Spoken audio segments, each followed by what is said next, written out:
The O'Reilly Factor is on tonight.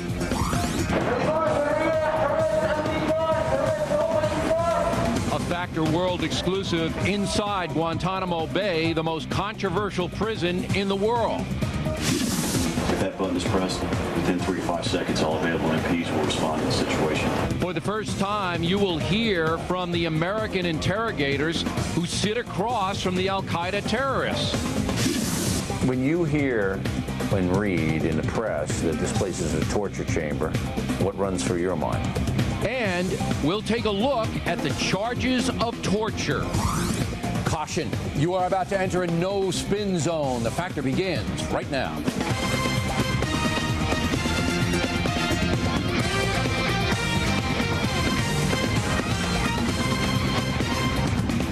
Hi, I'm Bill O'Reilly. Thanks for watching us tonight. Inside Guantanamo Bay, that's the subject of this evening's Talking Points memo and most of the Factor.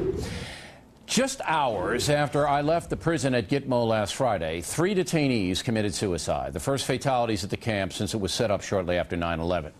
The Joint Army-Navy Task Force granted the Factor almost total access to the prison, and ironically, I asked the colonel in charge of the cells why some of the detainees had covered the small windows that allowed guards to observe them. The colonel replied that the International Red Cross wants as much privacy for the prisoners as possible. That privacy may have allowed the suicides. The Guantanamo controversy is easy to define. The Bush administration seized the 460 detainees as prisoners of war. The liberal press and some human rights groups believe they are criminals entitled to due process. The Joint Task Force in Gitmo, more than 1,000 military people, do not make policy. They institute it.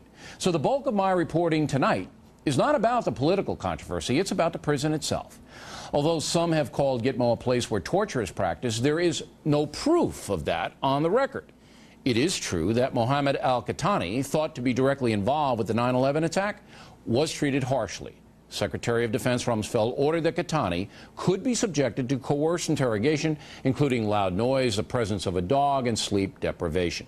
But outside of that, the detainees at Gitmo have been treated humanely, the military says. They have access to the International Red Cross and civilian lawyers. Many live in air-conditioned cells. The average detainee has gained 18 pounds since entering Gitmo, and the USA spends 3 times as much on their food as on military food. The Factor was given rare access to the prison camp. We were just yards away from some of the prisoners who noted our presence.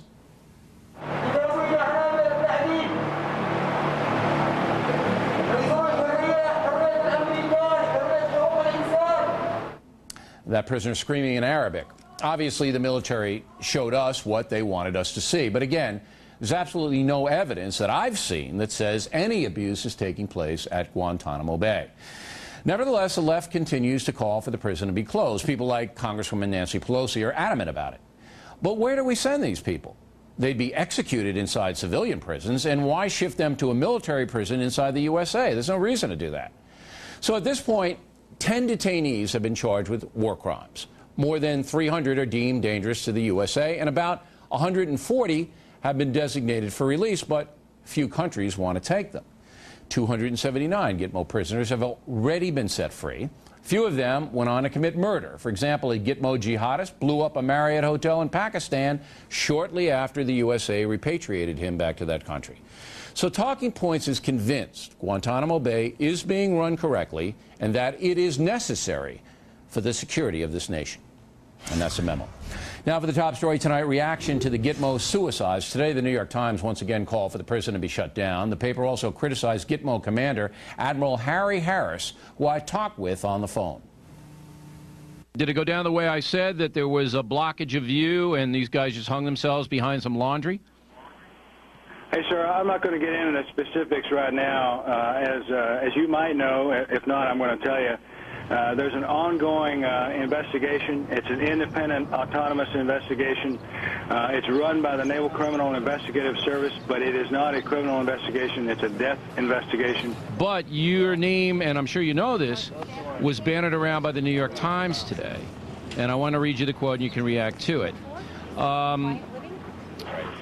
Admiral Harris's response to the suicides was appalling, says the New York Times. Quote, I believe this was not an act of desperation, but an act of asymmetrical warfare waged against us, he said.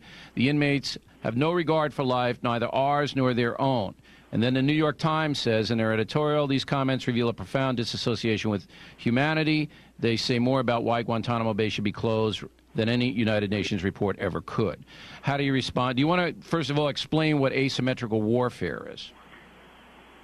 Sure, Mr. O'Reilly. Asymmetrical warfare is the idea that in a war between two entities, the lesser entity will use completely unorthodox and perhaps illegal means to try to gain an upper hand or the upper hand. And that's clearly what I believe that we're seeing today in Iraq, Afghanistan, and here in Guantanamo. Now, you believe that these guys committed suicide because they felt that their suicide would help the jihad and hurt the USA? That's what I believe. You know, I can't get into the mind of the individual detainee here, especially those that unfortunately are dead.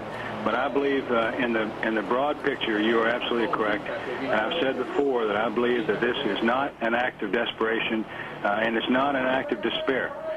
It's a determined, committed, purposeful act in order for them to gain what they believe is the upper hand, not only in Guantanamo, but in the greater global war on terror. Okay. Now, if you want, I'll comment on your question about the New York Times editorial. Okay. I believe that the Times is trying to have it both ways.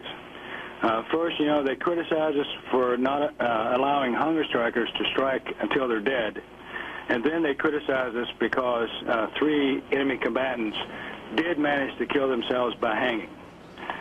Secondly, I think their comment that I'm somehow disassociated, you know, from humanity, I find that comment interesting, but entirely wrong. This editorial reveals to me a profound disassociation with the reality of what is happening in Iraq and Afghanistan. You know, out there, suicide is an acceptable and even encouraged weapon in al-Qaeda's extremist jihadist arsenal. You know, out there, the suicide bombers are praised. They're praised for killing themselves along with unarmed women and children and normal Iraqis who are trying to improve the conditions of their homeland. And we see that here as well. All right, so this is, in your opinion, just another act of war. That's what I believe. You're correct. That's an exclusive interview with the commander of Guantanamo Bay. And when we come back, the Factor World exclusive. The first time a U.S. military interrogator who sits across from al-Qaeda killers will explain exactly what he does. That report, moments away.